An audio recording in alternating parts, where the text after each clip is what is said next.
Picture this: the financial story of your life, woven from childhood experiences, societal norms, and cultural influences.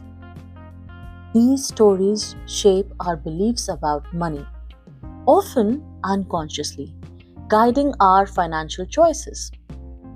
But here's the twist: those old narratives don't have to define us forever. That's right. Our relationship with money goes beyond transactions. It is a reflection of our inner beliefs and values. Hi everyone, this is Neeti Keswani, host of Luxury Unplugged, and today we are discussing money is actually a spiritual energy, a flowing spiritual energy. And today's topic might just reshape the way you think about money. It's all about understanding that money is a spiritual energy. Now let's dive into how money is more often than just currency. How is it spiritual? How can you start aligning your financial journey with your true self?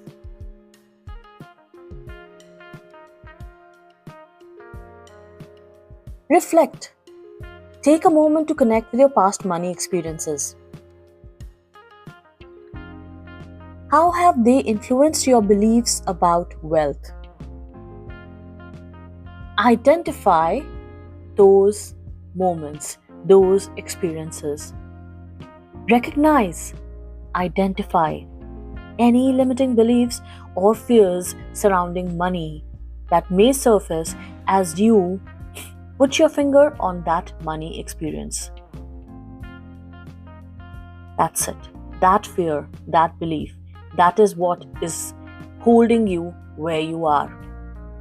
And you no longer resonate with who you are today. Because those inner beliefs somehow don't match the person that you have become today. The next step is to replace those old, outdated thoughts with empowering, spiritually aligned perspectives on wealth and abundance. You see, rewriting your money story means discarding old beliefs that no longer reflect your current values. After you have written down your recurring financial thoughts, it is time to see which ones can align with the vision that you are holding for now and for your future. You see, we talk to ourselves all day long. Now, this famous author and billionaire Michael Singer calls this mental chatter, this internal roommate that we have, so to say. Because this internal roommate babbles continuously. And if we don't pay much attention to it, then we are fine. But if we are giving attention to each and every passing thought, and that to a negative one regarding money, it is not a very good situation. So the first step in rewriting your money story is to become conscious of what your inner roommate is telling you, and specifically telling you about money. Does it whisper any of these kind of thoughts? Let me tell you before I go on, this is an inference from Deepak Chopra's blog. So you see, the beliefs that I'm talking about, the assumptions that I'm talking about are something which the world leaders and authors have already talked about, but they somehow are not resonating till now when we are trying so hard to get through and to make that particular goal come to fruition. But now is the time to really understand what is going on under the surface.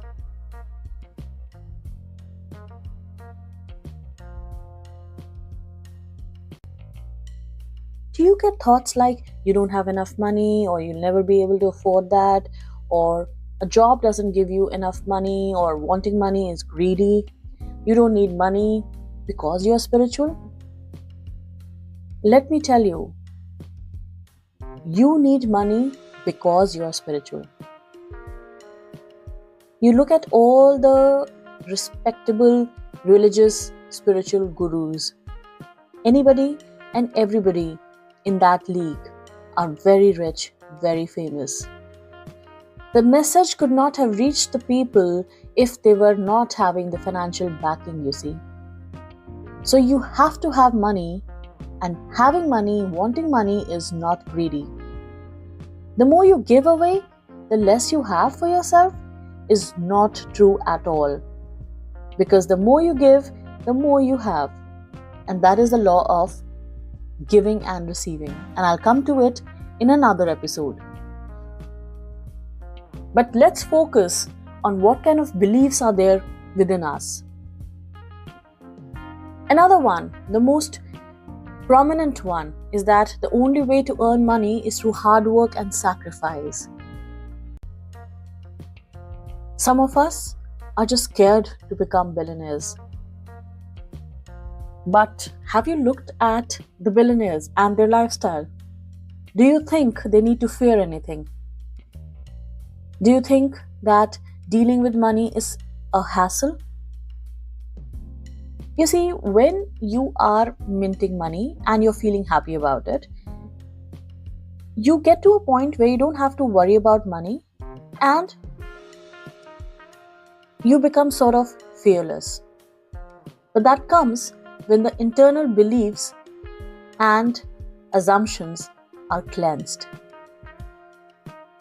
So step 2 is understanding that habitual thought pattern that you might be having. You have to understand whether these beliefs are yours or they are acquired. Does this kind of belief system run in your family or something that you have picked along the way? Either of the case, it doesn't matter anymore because you have now made up your mind to go ahead and do something about it. Because the blame game would not help either. Even if you have picked it up along the way, even if your family has been behind your inherent beliefs, it doesn't matter right now because you have the beliefs right now. And to see to it that they don't get further into the future, you need to put a full stop to them right now. You need to generate new thought patterns. So step 3 is about generating new thought patterns, new personal beliefs, new convictions. And so begin by jotting down words that describe the feelings you would like to have about money. For example, what does making money makes you feel like? Does it feel like security, peace, abundance, richness, luxury? What feelings does money evoke in you?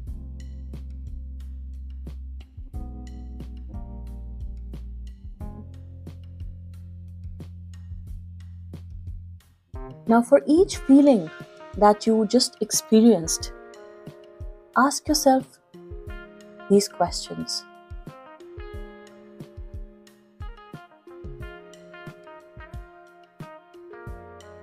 What would it feel like when I experience this?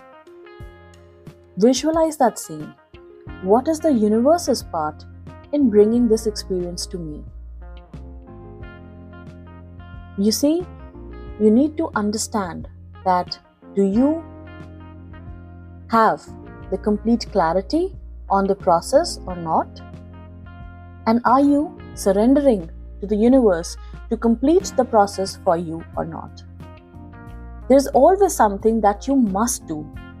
What is the corresponding action that you have understood that you need to take? And what is the corresponding response from the universe that you want?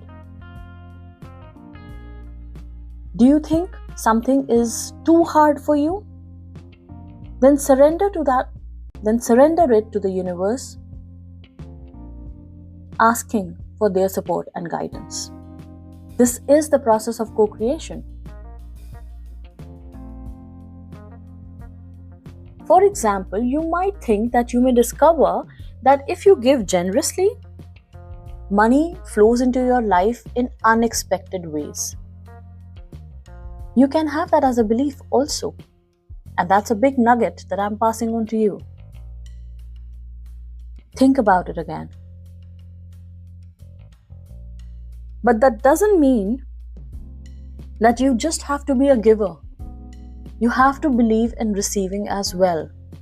And that is again a part of law of giving and receiving, which we will talk about in our next episode. So, the fourth step is creating positive affirmations around the financial belief systems that you have. Your mental roommate is going through a script and is basically attracting all the people, places, and experiences according to that script. The secret to creating affirmations is to evoke change. It is to perceive the truth in the present moment. And that truth could be multifold, as in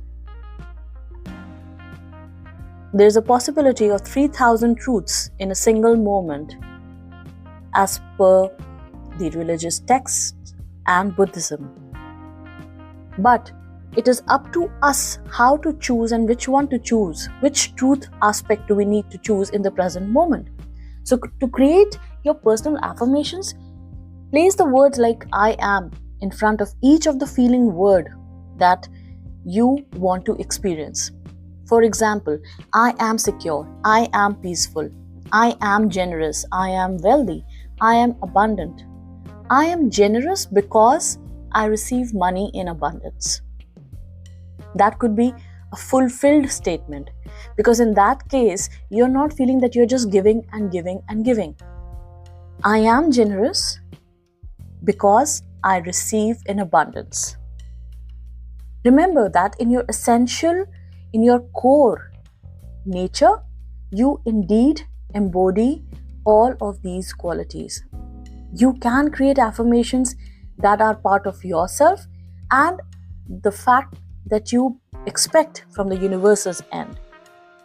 So as I'm giving generously, the universe is bringing me unexpected money, unexpected income into my life. Repeat these affirmations throughout the day. Keep on saying that as I give generously, the universe brings unexpected income into my life. As I give generously, the universe brings unexpected income into my life. Anytime you notice thoughts from your old money story arising in your mind, again, bring back your attention to the affirmation that you just built up and keep on repeating it. You see, the money problems of your past were never about money. And this statement is very profound. Listen to it carefully. This is what Deepak Chopra says about money consciousness, about money being spiritual. The money problems of your past were never about money. They were simply a reflection of your consciousness. So unlocking the secret energy of money requires only that you change the consciousness you bring to money. So throughout the day, numerous thoughts influence how you make, spend, save, and share money.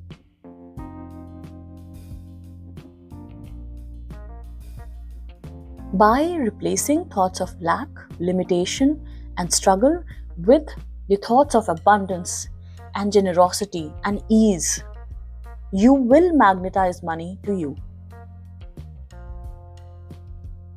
So as your mind is filling up now with gratitude for money, your eyes are going to behold the abundance of the universe wherever you go, wherever you are.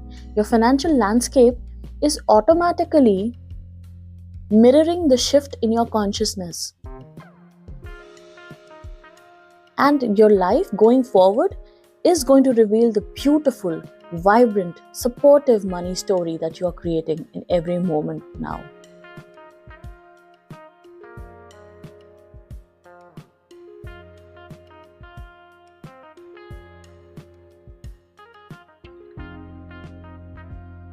By shifting our mindset, we open ourselves up to a more harmonious relationship with money, a relationship rooted in spiritual abundance. Stay tuned as we unravel the mysteries of money and spirituality, helping you tap into the wealth of your true self. Thanks for joining us on this enlightening journey. And remember, money is not just a transaction. It's a powerful energy that can align with your spiritual path. This version maintains the luxury unplugged theme while exploring the spiritual dimension of money in a relatable and thought provoking manner. Hope you enjoyed it, and if you did, like and subscribe to our channel and keep coming back for more. In my next episode, I'm going to talk about the law of giving and receiving and how money is actually a spiritual energy in another aspect. Stay tuned.